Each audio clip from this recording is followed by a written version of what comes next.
Hey guys, this is Claude, and we are about to finish off this box that is just chock full of Dis and Brobnar decks. What do you think the odds of us seeing another one today is? Obviously, it's going to be pretty dang strong. I would be willing to put a lot of money on there's going to be Dis or Brobnar. Here we go, Purple Archon. Oh, what do you know? It's Dis! I just won a pile of cash. Very nice.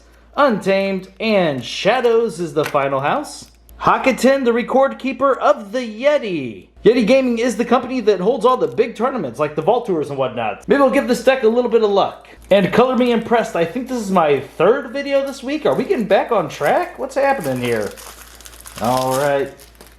And we are going to start off with Untamed. It's Creed of Nurture. It's an artifact. Omni, sacrifice it. If you do, reveal a creature card from your hand. Choose a creature and play. Further made of the turn, the chosen creature gains the text box of the revealed creature. They can do some crazy things. Congophant, 5 power. Each creature gains Reap. Destroy this creature. A second one of those. Unsuspecting Prey, deal 2 damage to up to 3 undamaged creatures. Unnatural Selection, Amber, whenever you play it. Choose 3 friendly creatures and 3 enemy creatures. Destroy each other creature. Tampa the Land, 9 power. Only deals 2 damage when fighting. Fight. Discard a random card from your opponent's archives. A second one of those.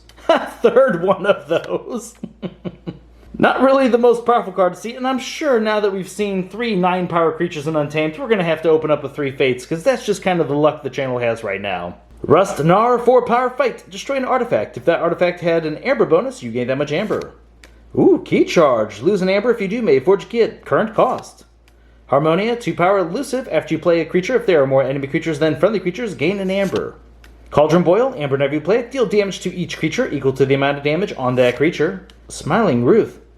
Wait a minute, Smiling Ruth. Oh, actually, we can just look at it here.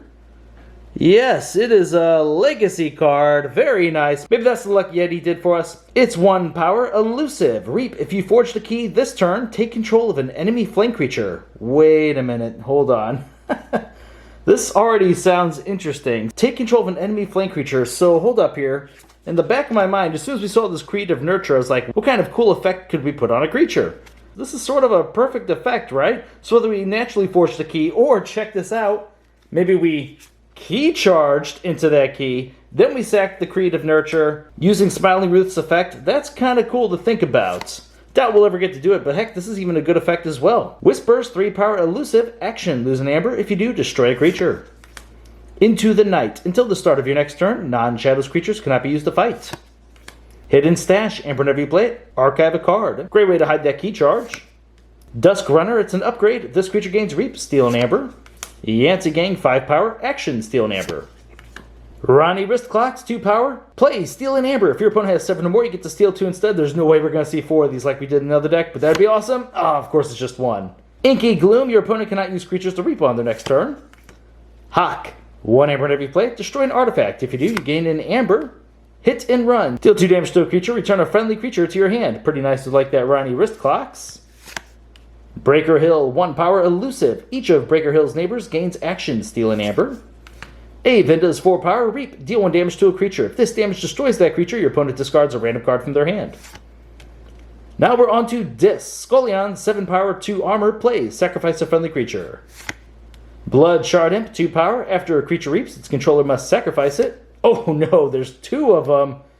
Oh gosh, we saw 4 of these in a deck earlier in this box. Just keep it at 2, keep it at 2, okay. Not a great card in multiples, it's a fine card though. Rot Grub, 1 power. Play. Your opponent loses an Amber. Reap. Archive it. Oh, a second Rot Grub. Not finished with you. Amber, whenever you play it, shuffle any number of creatures from your discard pile into your deck. A second one of those. Dang, I only like to see 1 of those max in the deck, and why did I say anything? Oh, of course we have 3 in here. These decks have just been so just rough lately. And what's crazy about it is Worlds Collide has some really powerful decks in it, and it just seems like we're not opening any of those, at least from this box. Harbinger of Doom, 2 power, 3 armor. Destroy each creature. Festering Touch. Amber, whenever you play it, choose up to 2 creatures. Deal 1 damage to each chosen creature. If that creature is already damaged, deal 3 instead. And, oh, I thought it was the final card. We got 1 more to go. Edarome, 4 power. Reap. Destroy a creature of the house with the most creatures in play. And the final card is Buzzle, 3 power. Skirmish. Play Fight. You may purge one of Buzzle's neighbors. If you do, you ready Buzzle. Okay. I had a little bit higher hopes for this deck at the beginning, but having something like 3 not finished with use and a couple other multiples we had here, like the Blood Shard Imps, is not that great. Let's get our Amber up, though, just to see how much Amber we expect to generate in one go of the deck. Don't think we had any artifacts that we could sacrifice to our own Hawk. Let's see, okay. Harmonia, maybe? You can usually get 1 out of Harmonia. Ooh, gosh, this might be a little rough. All right, so counting it up, we have 1, 2, 3, 4, 5, 6, 7, 8, 9, 10, 11. Oh boy, 11 is pretty low. Amber control might be slightly higher than average, though. Let's look at it. Not finished with you. Can bring back Ronnie Wrist Clocks, but not that reliable. Okay, Rot Grubs. The Imps will count as Amber control. Breaker Hill, giving our neighbor steals, very nice. Yancy Gang's helping out. Smiling Ruth, no. And I guess worst case scenario, we could use the Creative Nurture here to give a creature like steal, like maybe something like Yancy Gang's effect here. Only if we're going to be taking our opponent off a key. So we have 1, 2, 3, 4, 5, 6, 7, 8. 8 is not too bad. It's not extremely powerful, though. We don't have any big Amber control other than Ronnie Wrist Clocks. Typically, if our opponent goes up high, there's not much we're going to be able to do about it. Let's go ahead and bring our creatures up. I'm going to have to hope we have a lot, but I also feel like there wasn't that many. Make sure I didn't miss one. Okay. Yeah, I don't think it's going to be too many in here. I feel like we had a lot of, we'll call them dead action cards. Cards that just aren't really doing too much. Are they even really worth a card at that point? Like, they're almost too situational. Yeah, like cards like Into the Night could be really powerful in very specific scenarios, but making your opponent's creatures not able to fight kind of just allows them to reap instead, right? All right, so let's see what we got here. We have 1, 5, 10, 15,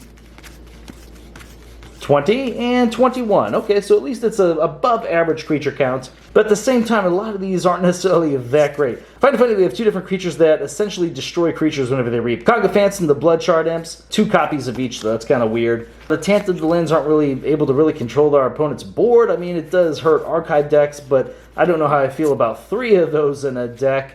Brobnar is our artifact control along with Hawk. The Smiling Ruth, I said we could do some cool things with like the Creative Nurture there, but no, I'm not feeling too much of this. Actually, even something like a Vinda, even if our opponent doesn't have any 1, at least I guess we had 1 creature that we could pop.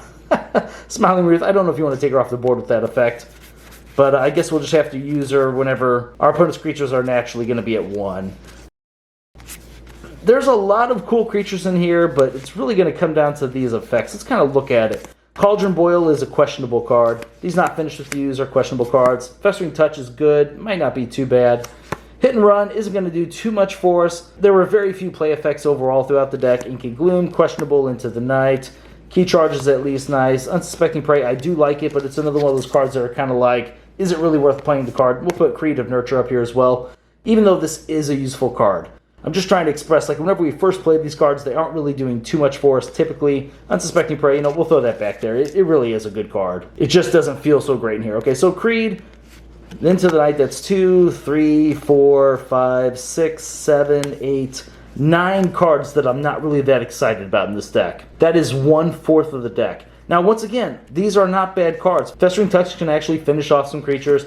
Not finished with you bringing back creatures is normally pretty nice, but it's just in this deck, I'm not really feeling it. Cauldron Boils is pretty much just going to kill our Tanted Lens after they've taken a little bit of damage. I'm not really liking too much about it. As far as like common combos that you might have in some of your decks to look for, the Harbinger of Doom is actually kind of fun in here, simply because we have so many different ways to kill it that isn't that obvious. We can use the Blood Shard Imps, we can use the Cognifants, and we can also use something like Whisper if we really needed to, or the Scolion. Here we go. So this is a 2-card wipe the board combo. Not too bad. At least we have a decent board wipe that we can consistently pull off. But at the same time, this also is a 21 creature deck.